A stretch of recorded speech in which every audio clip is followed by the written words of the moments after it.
Hello, this is Mark from SM Cotech, back with another video, Power BI. Please make sure you like this video and subscribe to our channel for new additional videos like this. So in this video, we're going to be taking a look at adding a custom column to our data and to have it do a calculation.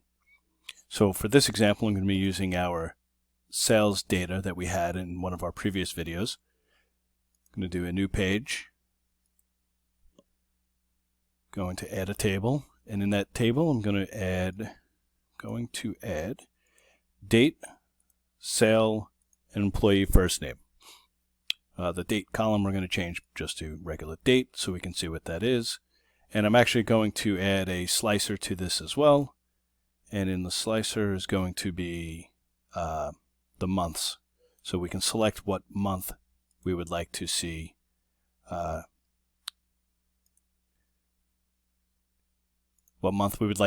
for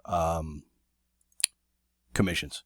So in the slicer, what I'm going to do is do the date hierarchy and just choose month instead of what I currently have. So I'll do that again. I'll just select month. So now I see a listing of months, and I know in this chart I only have April and March. So when I select each one of these, I want to be able to see how much commission did this person make on that month. So actually what I'm going to do is go back to this table and remove date. So now I see a total for Joe for the month of March is $4,200 in sales. So now I want to know how much money in commission will Joe be paid. So one of two things. One, this information could be in the table the data table that you're already bringing into Power BI, or you can do a calculation for it. So in this case, this data is not included in this table. And if this table was very large, I'm not going to go through and modify the data coming in. What I want to do is modify what's being shown here. So I'm going to go to data,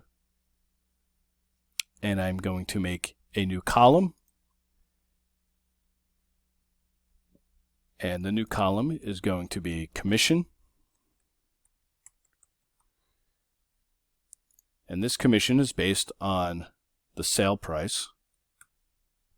So I'm going to choose sales, and I'm going to say that this commission is 15%.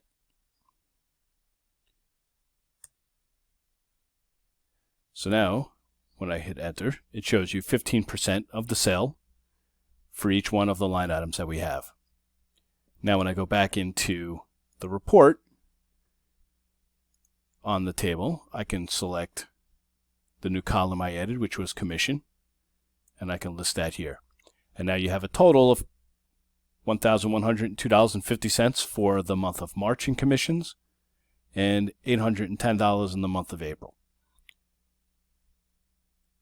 You can show total year to date by selecting multiple months, and you can see that. So again, to take a look at the commission column, you're taking the sale column and multiplying it by the percentage for your commission. And that is how to do quick calculations on additional columns without having to modify the data that is coming in at the source of that data. So thank you. Hope you enjoyed this video and got something out of it. If you could, remember to like this video and subscribe to our channel for additional videos. Thank you.